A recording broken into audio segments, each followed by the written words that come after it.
1, la chaîne de la Première Ligue. Une chaîne du bouquet SFR en exclusivité sur SFR. Nous accompagne deuxième partie avec notre invité depuis 21h, Nadine Morano, rejoint par Sébastien Denaja. Bonsoir, bienvenue. Bonsoir. Vous êtes député PS de l'Hérault, proche de François Hollande. On va parler dans un instant de ce livre. Un président ne devrait pas dire ça, un livre qui va sortir. Et puis aussi de l'absence de venue de Vladimir Poutine. Enfin, tous ces sujets qu'on va évoquer dans cette deuxième partie avec d'abord pour commencer, Rachida Marquis, le rappel des titres, Emmanuel Valls qui annonce des mesures pour la protection des policiers dans les zones sensibles. Effectivement, les voitures de police seront équipées de dispositifs anti-caillassage et les tenues seront inifugées. Il y aura aussi une réflexion qui sera engagée sur l'usage de caméras mobiles. Le ministre de l'Intérieur m'a proposé de nouvelles mesures. Il faut être précis. Elles visent spécifiquement à sécuriser les véhicules et les équipages de patrouille générale intervenant en zone sensible. Concrètement, cela prendra la forme de films anti-caillassage sur les véhicules, voire de blindage dans certains cas. Un travail sur les tenues va également être mené rapidement afin de veiller à ce qu'elles soient intégralement inifugées. Une réflexion enfin va être engagée sur l'usage possible des caméras mobiles, non plus seulement a posteriori, mais aussi en temps réel. La première salle de shoot en France ouvrira lundi prochain. Elle se situe dans une annexe de l'hôpital Lariboisière à Paris. Les toxicomanes pourront s'y injecter eux-mêmes. Deuxième partie avec nos invités donc ce soir, Nadine Morano. Merci d'être là, Nadine Morano. Sébastien Denaja également. Sébastien Denaja, il y a ce livre dont je voudrais qu'on parle un petit instant et avoir aussi votre réaction, Nadine Morano. Les journalistes Gérard Davet et Fabrice Lhomme publient Un président ne devrait pas dire ça. Enquête dans laquelle François Hollande se confie très largement sur un certain nombre de sujets, notamment sur les questions d'identité et la place de l'islam. Avant d'aller sur le fond, on n'en est pas au premier ouvrage dans lequel François Hollande, comme ça, se confie à des journalistes. C'est normal ça? C'est la présidence normale? C'est l'exercice en soi, le récit du quinquennat? Ça vous choque pas? Bah écoutez, pas du tout. Les journalistes, c'est quoi? C'est les médias. Et les médias, c'est quoi? C'est les médiateurs, justement, aussi, entre parfois les responsables publics et le peuple français. Donc c'est une façon aussi, sans doute, de s'adresser aux Français, d'expliquer, de faire la pédagogie aussi parfois d'une action. Alors après, dans les ouvrages qu'on peut citer ou évoquer, il y en a de différentes factures. Celui-là, je ne l'ai pas lu. Les trois en 2 mois et demi, là, quand même. On a eu celui d'Elsa Fressinet, Antonin André, Europe 1, Karim Rissouli. Et puis là, le dernier, là, où on est vraiment dans un bilan. J'allais dire, du quinquennat de François Hollande, il y a quand même des bonnes feuilles qui commencent à sortir. On se dit quand même, il a eu 60 rendez-vous, 60 entretiens avec Davet et Lhomme. François Hollande, comment il trouve le temps? Bah écoutez, son agenda, on le connaît. Je crois que personne ne lui fera le procès là-dessus. Il a un agenda extrêmement chargé. Je crois qu'il dirige la France du début de la matinée jusqu'à très tard le soir. Il a aussi le temps, dans ces semaines extrêmement chargées, de recevoir des journalistes auxquels, et c'est important, il peut expliquer ce qu'a été sa démarche. Sauf que est-ce que c'est pas dangereux, pardonnez-moi, est-ce que c'est pas dangereux parce qu'on sait très bien qu'il y a toujours des phrases qui sont sorties de leur contexte, on sait très bien qu'il y a des choses qui peuvent être reprises et déformées. Est-ce que c'est pas contre-productif? On va y venir sur le fond. Il y a des propos sur l'islam, des propos qui commencent déjà à faire beaucoup réagir. Donc c'est pas dangereux, c'est pas un jeu dangereux. Ce qui compte après, vous savez, toujours en politique, ce sont les actes. Donc au-delà des paroles qui sont rapportées, dont la fiabilité n'est pas toujours effectivement assurée, ce qui compte, c'est les actes. Et sur ces sujets-là, sur la laïcité, sur le vivre ensemble, je crois que les actes, ils sont d'une grande clarté avec François Hollande depuis 90. Alors on va y venir à ces réactions, à ces sorties de François Hollande sur l'islam. Il y a un problème avec l'islam, entre autres, c'est ce qu'il dit. Nadine Morano, vous êtes citée dans ce livre. Ah bon? Figurez-vous, elle a un côté vulgaire, provoque, c'est une Le Pen en plus maigre, je cite. Morano, je pense que c'est quelqu'un qui, comme un enfant, écoute les conversations des parents et les répète. Morano va exister, c'est une bonne cliente du système médiatique. On appuie dessus, il en sort quelque chose. C'est François Hollande qui dit ça? Oui, ça me fait ni chaud ni froid, dire vrai. Je trouve que ça va bien avec le personnage. Nous nous étions retrouvés au Sénat en 2004. Il avait reçu le prix de l'homme politique de l'année, voyez-vous. Et moi, j'avais reçu le prix du meilleur député de l'année. Et il m'a pas du tout parlé comme ça à ce moment-là. Donc bon, ça va dans le peu de considération qu'il a pour moi. Mais moi, j'en ai tellement peu pour lui qu'au final, je n'en veux pas, quoi. Pourquoi? Parce que je trouve que c'est le plus mauvais président de la Ve République. Le plus mauvais? Ah ouais, le plus mauvais. Mais vraiment, il n'y a rien dans son bilan. Non, justement, autant j'avais du respect pour François Mitterrand, je lui trouvais de la culture une certaine dimension. Autant François Hollande, même encore là, avec ce qui s'est passé, sa réaction avec Vladimir Poutine, où la France est totalement inexistante sur la scène internationale. Je veux dire, on est ridicule. enfin, honnêtement, je vous plains. Enfin, j'aimerais pas être à votre place d'être parlementaire et d'être obligé de défendre le bilan de François Hollande. Et je vous assure, ça va être terrible pour vous parce que quand on parle, vous parlez de ces actes aujourd'hui, on est dans un pays où il y a eu près de 250 personnes qui ont perdu la vie à cause d'attentats islamistes en France. On est dans un pays où vous avez vu, il y a un policier entre la vie et la mort, où il n'y a plus d'autorité, plus de respect, un président incapable de décider.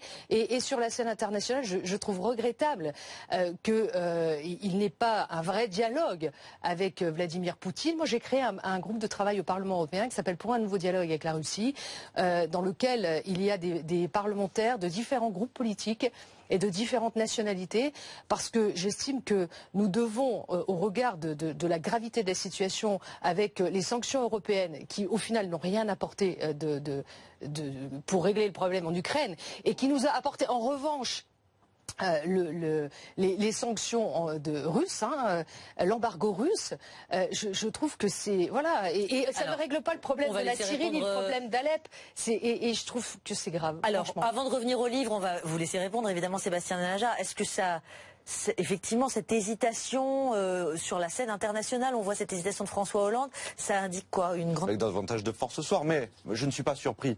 Parce que les liens obscurs entre la Russie de Vladimir Poutine et même certaines parties de l'oligarchie russe et la droite française et l'extrême droite française, notamment si on parle d'emprunt bancaire ou en tout cas sur le financement d'un certain nombre d'aspects de la vie politique française à droite, pose question. Moi, je défends une France souveraine, et ce que fait François Hollande aujourd'hui, c'est d'une extrême clarté. Il n'y a pas d'hésitation. Il n'a pas hésité en annulant, en se positionnant pas, à recevoir Vladimir Poutine ou pas. Quand Vladimir Poutine a été... Pardon, excusez-moi. Quand Vladimir Poutine a été invité, c'était un moment très précis. Il y avait une trêve, justement, concernant Alep. La trêve n'est plus respectée. Et le président a dit, il l'a encore exprimé ce matin au Conseil de l'Europe, en marge du Conseil de l'Europe. Si Vladimir Poutine était venu pour discuter de la Syrie, oui, c'est pour ça qu'il était invité. Il souhaitait que son programme soit plus étoffé. Vous n'imaginez pas. Vous savez que c'est pas le message aujourd'hui qui est reçu. Vous n'imaginez pas que dans ces conditions, le président de la République allait inaugurer une cathédrale orthodoxe, peu importe le bâtiment. C'est que aujourd'hui, Alep, les Russes sont encore plus bombardés, et que dans la diplomatie, normalement, il y a ça veut dire discuter. Là, ça veut dire qu'il n'y a plus de discussion, pas de discussion entre la France et la Russie, pas de discussion entre les États-Unis et la Russie. Et résultat des courses, on est sur des sujets primordiaux. Tout à fait, c'est des sujets cruciaux, mais le sujet n'est pas entre la France et la Russie, ni entre François Hollande et Vladimir Poutine. Il est entre l'essentiel de la communauté internationale. On parle de qui? Des Anglais, des Allemands, des Américains, des Chinois et des Français face, oui, à une Russie totalement isolée. Parce qu'aujourd'hui, celui qui est en difficulté face à l'ensemble de la communauté internationale, c'est Vladimir Poutine, dont nous ne pouvons pas, en tant que Français, même Alain Juppé d'ailleurs le dit, on ne peut pas soutenir que Bachar el-Assad soit la solution. Je ne soutiens pas Alain Juppé non plus. Parce que mais écoutez, ça vous nous le direz. Moi je dis qu'en tant que Français, je me satisfais d'avoir un président qui tienne tête à un président russe dont nous ne pouvons pas soutenir aujourd'hui l'attitude face au drame qui se déroule sous nos yeux. Regardez, quand il y a eu la crise en Géorgie, le président Sarkozy à l'époque a pris son avion, il est allé discuter avec M. Medvedev et il a apporté du poids diplomatique de la France pour régler la situation en Géorgie. Et à l'époque, il exerçait la présidence française de l'Union européenne. Et je peux vous dire que la France, à ce moment-là, incarnait un vrai leadership. Aujourd'hui, au-delà des contacts nécessaires, que j'estime nécessaires, entre la France et la Russie, nous avons une situation dramatique à régler en Syrie, en Libye. Nous sommes en train de vivre, l'Europe vit une vague migratoire de masse sans précédent. Aujourd'hui, la solution de monsieur François Hollande, c'est de vider la jungle de Calais, de répartir les problèmes partout sur le territoire, sans comprendre qu'il faut régler le problème à la source. C'est là qu'il faut régler les problèmes. Parce qu'on ne va pas mettre des murs ou des barbelés partout. Il faut régler le problème à la source. Et ça passe par la diplomatie. Je voudrais revenir... Parce que la vague migratoire, figurez-vous, a un rapport avec ce qui se passe en Syrie, en Libye. Ça vous aura pas échappé un peu? On reviendra sur ce débat. Vous parlez de quelle phrase de François Hollande? Souvent, quand vous parlez, c'est Marine Le Pen qui surgit. C'est Marine Le Pen qui surgit. Mais arrêtez d'avoir... Vous nous ramenez tout d'un coup à Calais alors qu'on parle de géopolitique. Mais parce que vous ne comprenez pas l'incidence qu'il y a entre la vague migratoire de masse que subit l'Union européenne aujourd'hui, cautionnée par François Hollande et les députés socialistes d'ailleurs, pour lesquels je vote contre au Parlement européen, parce que je suis allée moi dans les camps de réfugiés et je sais le message incitatif à l'immigration illégale que nous envoyons, et nous devons régler ce problème en Syrie et en Libye qui passe par une coordination internationale, pour ma part, qui doit intégrer la Russie. Aujourd'hui, il y a 2 coordinations. C'est pour ça que ça ne marche pas. Et le manque de dialogue, je voudrais qu'on aille sur un point, c'est pour ça que j'ai voulu vous faire venir ce soir, Monsieur Denaja, sur le livre. Je voudrais y revenir et je voudrais votre réponse quand même là-dessus. La femme voilée d'aujourd'hui sera la Marianne de demain, dit François Hollande dans ce livre. Si on arrive à lui offrir les conditions pour son épanouissement, elle se libérera de son voile et deviendra une Française tout en étant religieuse si elle veut l'être, capable de porter un idéal, etc. François Hollande semble considérer que la femme voilée n'est pas vraiment une Française alors ? Qu'est-ce qui se passe? Vous avez vu aujourd'hui les proportions que ça prend là sur les réseaux sociaux. Vous avez vu comment ça s'est emballé. Quelle est cette formule? Qu'est-ce que ça veut dire que cette formule? Écoutez, je pense qu'il faut la resituer juste dans un texte qui est sans doute plus large. Ce qui dit cette phrase, je l'ai lu, elle est plus complète. C'est notamment le mot-clé, c'est intégration. C'est le mot d'intégration. La vision de la laïcité, notamment de François Hollande, c'est une vision de, d'abord, c'est une liberté d'exprimer sa croyance ou sa non-croyance d'ailleurs. Et donc évidemment, ce que dit en fait cette phrase, c'est qu'une femme voilée qui le fait librement, elle a toute sa place dans la République. Et ensuite, c'est une vision qui est celle traditionnelle chez les socialistes, qui sont des féministes, c'est qu'ensuite, c'est un discours sur l'émancipation féminine aussi. La promesse d'une émancipation personnelle en fait pour une intégration à la communauté internationale. Mais ce que dit cette phrase, c'est qu'une femme voilée aujourd'hui, la seule chose que nous ne tolérons pas en République, c'est le voile intégral, mais une femme qui aujourd'hui porte un simple voile, elle a toute sa place dans la République. Mais ensuite aussi, ce qui est dit dans cette phrase, c'est qu'il y a tout un discours porté par la gauche depuis toujours sur l'émancipation, notamment féminine. Je suis le rapporteur de la loi égalité femmes-hommes, je ne peux pas me tenir à notre discours. Je voudrais bien votre réaction en une seconde, s'il vous plaît. Enfin, une minute. Vous dire que vous parliez d'actes tout à l'heure. La loi sur l'interdiction du port du voile intégral n'est pas appliquée. Ça se développe partout. Deuxièmement, Rachid Nekaz, qui lui est un homme d'affaires algérien, qui a payé 230 000 € d'amende pour ces femmes qui sont redevables et qui ne les payent pas, c'est lui qui les paye à la place. J'ai demandé l'expulsion de Rachid Nekaz, j'ai demandé aussi à ce qu'on bloque tous ces comptes bancaires pour qu'ils ne viennent pas sur notre territoire moquer les lois de la République, les contourner, les détourner et appeler à violer les lois de la République. Je voudrais votre appui sur cette question. Est-ce que vous êtes d'accord à ce que M. Nekaz soit interdit du territoire français dès lors qu'il paye les amendes des femmes voilées qui portent un voile intégral à leur place? Et donc, il va à l'encontre des lois. Est-ce que vous êtes d'accord? Ça, c'est des actes. Ça, c'est des actes. Vous parlez de l'intégration de la femme voilée. Il dit, François Mitterrand, qu'il faudrait qu'elles enlèvent leur voile pour se sentir mieux. Votre réponse, et on s'arrêtera là? Votre réponse, Monsieur Denaja? Écoutez, ce qui compte dans le propos du chef de l'État, c'est l'intégration et l'émancipation. Mais je ne connais pas le dossier, donc je ne vais pas réagir à un dossier que je ne connais pas. Je ne connais pas le fond du dossier. Écoutez, c'est à la justice de prendre des décisions en la matière. Mais non, vous êtes parlementaire, vous avez un avis politique. Mais justement, je suis pour la séparation des pouvoirs. Vous confondez souvent tous les et notamment les pouvoirs. Vous devez agir. Vous parlez d'actes, agissez. Emmanuel Macron est sur scène ce soir. Emmanuel Macron qui est au Mans, Bruno Jeudi, candidat toujours pas, proposition toujours pas?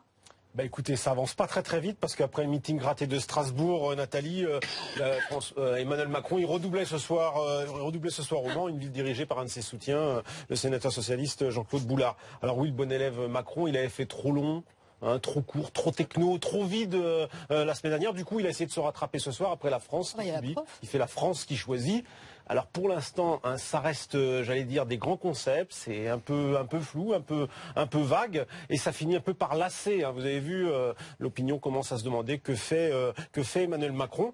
En tous les cas, pour l'ancien ministre, ça commence à tourner aussi dans les sondages. On voit bien que dans les sondages popularité, il baisse. Dans les sondages intention de vote présidentiel, il reste haut, il talonne les Hollande, les Mélenchon et il devance Montebourg. Mais tout ça, ça reste quand même assez fragile parce qu'Emmanuel Macron, c'est d'abord un candidat ou un futur candidat qui plaît plus à la droite qu'à la gauche. Et ça peut être compliqué pour lui à terme. On peut juste expliquer que les placards de la République sont pleins de rapports qui expliquent ce qui va pas bien en France. Aussi, exactement. On va passer de l'autre côté, vous savez, du côté du canapé. J'invite Nadine Morano à me rejoindre, c'est les 3 minutes chrono.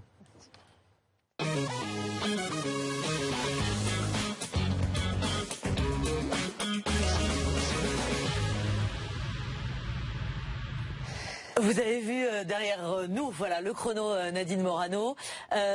Il vient de le dire, Bruno Jeudi, le candidat Emmanuel Macron, ou pas d'ailleurs, on verra dans quelques semaines. En tout cas, il plaît plus à la droite qu'à la gauche. Un discours jeune, moderne, innovant. Les Français sont plutôt séduits. Vous adhérez? Ah, pas du tout. Moi, je dis que Macron, c'est du bidon. D'ailleurs, il suffit de voir son bilan et de voir. Il y avait un reportage sur France 2 qui était bien fait parce qu'en fait, dans son projet de loi, le seul texte qu'il a apporté, c'était sur les bus, vous savez, la libération des transports en bus, là, des cars. Enfin bon. Et il avait dit que ça allait créer 20 000 emplois et il l'a répété plusieurs fois au Parlement. Et en fait, après analyse, ça en a créé à peine 2000. Et il a dit aux journalistes que jamais il avait cité ce chiffre, alors que les images étaient là. Et donc, il est déjà amnésique. Pourtant, il est si jeune. Déjà amnésique, si jeune. Certains électeurs de droite, orphelins de candidats, se tournent aujourd'hui vers des intellectuels. Ça vous a pas échappé, comme Alain Finkielkraut, surtout Éric Zemmour. Est-ce que vous êtes d'accord avec lui quand il dit que donner un prénom non français, c'est s'exclure? Non, je dirais pas. C'est un comportement aussi qui fait que quelqu'un s'exclut de la communauté nationale. En même temps, choisir un prénom français quand on vient d'un pays étranger, ça permet sans doute peut-être à l'enfant une facilité d'intégration. Mais je suis pas.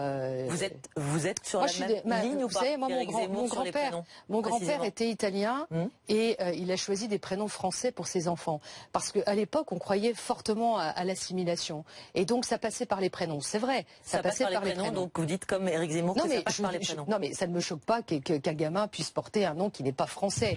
Mais je dis que c'est vrai que ça facilite sans doute une forme d'assimilation quand vous choisissez un prénom pour vos enfants qui est français. Encore une fois, je vous dis, moi, mon grand-père l'a fait pour 3 de ses enfants, alors qu'il aurait pu choisir des prénoms italiens. Nadine Morano, vous avez modérément apprécié le revirement de Nicolas Sarkozy sur le mariage pour tous. Il veut plus y toucher, alors qu'il avait promis l'abrogation en 2014. La manif pour tous redescend dans la rue le dimanche 16 octobre pour relancer le débat sur la PMA et la GPA. Vous serez dans la rue à leur côté?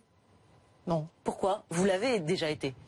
Oui, mais parce que moi j'étais favorable j'étais contre le texte de l'adoption pour les couples homosexuels tel que rédigé, parce que l'adoption plénière pour moi est une erreur de gommer le parent biologique et génétique. Non, je n'irai pas, mais moi j'étais favorable à la gestation pour autrui et le texte du Sénat pour les femmes qui ont une absence utérine ou une malformation utérine, qui est un cas spécifique auquel on ne donne pas de réponse, alors qu'il y a le don d'ovocytes, le don de sperme, le don d'embryon. Et là, quand une femme peut devenir mère, mais qu'elle ne peut pas assurer la gestation, il n'y a pas de réponse. Et donc, moi, je souhaitais dans la rue le 16 octobre. Qui peut faire mieux que Nicolas Sarkozy en tant que président de la République, Nadine Morano? Vous savez, nul n'est irremplaçable. Alors ça, moi je suis très humble par rapport à ça. Beaucoup de personnes peuvent faire mieux que Nadine Morano. Personne n'est irremplaçable. Je sais simplement qu'il a été un grand président. J'ai eu à être et avoir la chance d'être dans son gouvernement. Je l'ai vu agir pendant cette période de crise. Et je me dis qu'heureusement que c'était lui qui était aux manettes, parce que je ne sais pas où on serait aujourd'hui. Vous avez envie de redevenir ministre, Nadine Morano, et si oui, à quel poste? Moi j'attends rien. Donc ce que je veux, c'est défendre les intérêts de mon pays. Et vous voyez, je ne suis pas dans une phase de négociation, sinon j'irai vers le plus fort pour pouvoir aboutir, mais non. Merci Nadine Morano d'être venue ce soir. Sébastien Denaja, merci également. Bruno Jeudi, Emmanuel Le Chypre, on se retrouve demain.